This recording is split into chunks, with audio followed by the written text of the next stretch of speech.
మధ్యలో పోటీలు పెట్టి చదువు ఉన్న బాగా చదివిన పిల్లకాయలందరికీ కూడా ప్రతి సంవత్సరం చేస్తూనే కూడా వెళ్ళాను.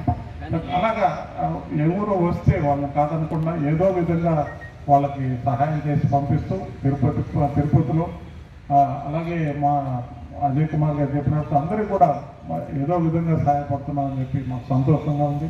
ఈ యొక్క గాంధీ జయంతి జరుపుకోవడానికి నన్ను ముఖ్య అతిథిగా రమ్మడం, నాకు ఒక చిన్న అవకాశం ఇవ్వడం, పెద్దల ముందు మాట్లాడే అవకాశం నాకు ఇవ్వడం, అలాగే కస్తూర్బా గాంధీ ట్రస్ట్ తరఫున ఒక అవకాశం మాకు, అంటే నేను పెడుతున్నానని చెప్పలేదండి, మాకు ఒక అవకాశం ఇచ్చారు. గాంధీ గారిని విగ్రహాన్ని ఇక్కడ పెట్టాలని చెప్పి తీసుకుంటాం. ఆయన విగ్రహాన్ని చక్కగా, అంటే కాంస్య విగ్రహం అయితే 10 లక్షల దాకా అవుతుందన్నారు.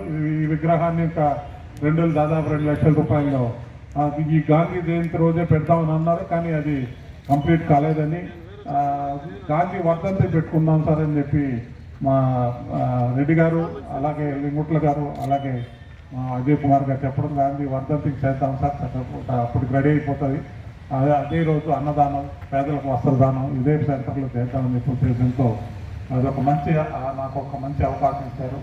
అటువంటి అవకాశం నాకు ఒక ఇదిగా భావిస్తూ నాకు ఈ అవకాశం ఇచ్చిన పెద్దలందరికీ కూడా ఓం నమో వెంకటేశాయ, ఓం నమో వెంకటేశాయ.